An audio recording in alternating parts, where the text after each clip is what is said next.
My full name is Ronnie Spann, Principal Manufacturing Tech here at Curium. What I love most is the team that I'm a part of, which is a 7-man team, men and women. We're all active in helping each other, making ourselves better, and being accountable for the things that we do. So knowing that we're making other people's lives better and being a part of that team is what really makes me happy. What drives me? My mother.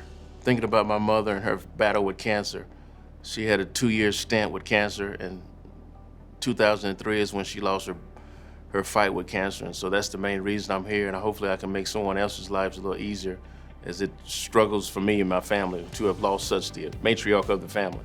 What makes Curium different is everybody's close-knit, everybody knows each other's names, and then we all have the same mission, and that's to make people's lives better and to come alongside and make cancer treatments easier for everyone who has this stifling disease of cancer.